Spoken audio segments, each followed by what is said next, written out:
அரசாங்கத்தின் மக்கள் நேய முயற்சிகளுக்கு அரசியல் குழு ஒன்று இடையூறு விளைவிப்பதாக இன்று பதுளையில் விசேட உரை நிகழ்த்திய பிரதமர் ரணில் விக்ரமசிங்க குற்றம் சுமத்தினார். ஊவா மாகாண ஒருங்கிணைப்பு குழு கூட்டத்தின் போதே பிரதமர் இந்த விசேட அறிவிப்பை விடுத்தார்.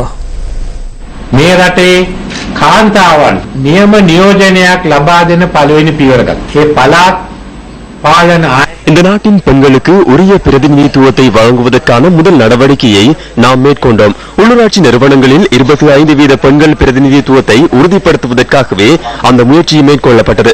அவ்வாறாயின் உள்ளூராட்சி மன்றங்களின் பெண்கள் பிரதிநிதித்துவம் 25% விட குறைவடையாது. தேவை ஏற்படின் 100% வரை அதிகரிக்கலாம். தாம் வாக்களித்த அரசியல் கட்சி தமக்காக முன்னிற்கும் என பெண்களிடம் எதிர்பார்ப்பு உள்ளது. எனினும் கூட்டமைப்பின் ராஜபக்ச குழு அதனை நிறைவேற்றாது தடைகளை விளைவிக்க முயற்சித்தது. பெண்களின் உரிமைகள் தொடர்பில் எந்தவித கரிசனையும் அர்ப்பணிப்பும் அவர்களுக்கு இல்லை. பெண்களின் பிரதிநிதித்துவத்தை விட தனிப்பட்ட பிரதிநிதித்துவமே தேவை என்ற அடிப்படையில் அவர்கள் செயற்படுகின்றார்கள்.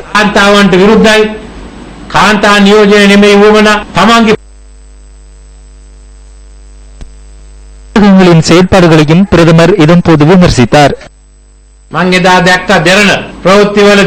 ஜாதிக தினேம் பஸ்ஸே தன்னோ புதுங்கே சுதந்திர தினத்தில் தன்னோ புதுங்கே என்ற பாடல் பாடப்பட்டதாகவும் அந்த பாடகி பெண் நாயை போன்று சத்தமிட்டதாகவும் நிரண செய்தியில் தெரிவிக்கப்பட்டது. பாராட்டுக்களை தெரிவிக்கலாம், விமர்சனங்களையும் முன்வைக்கலாம், அதற்கு உரிமை உள்ளது. பெண் ஒருவரை பெண் நாய் என தொலைக்காட்சியில் கூற முடியுமா? ராஜபக்ச ஆட்சியில் எவரை வேண்டுமானாலும் திட்டலாம். ஊடகம் வாயிலாக அனைவரையும் திட்டினர். அதற்கு பழக்கப்பட்டவர்கள் என்றும் உள்ளனர். தொலைக்காட்சிகள் அதன் உரிமையாளர்களுக்கு மாத்திரம் உரியவை அல்ல, மக்களுக்காகவே அரசாங்கம் அனுமதி பத்திரம் வழங்குகின்றது. நாட்டில் பெண்களே அதிகம் உள்ளனர். அவ்வாறு எனின் அவர்களை நாய் என்று திட்டும் நிலைக்கு செல்ல முடியுமா? அரசாங்கத்தின் ஒளிபரப்பு அனுமதி பத்திரங்களை கொண்டு நாய்கள் நாய் வேலை செய்வதற்கு இடமளிக்க மாட்டேன்.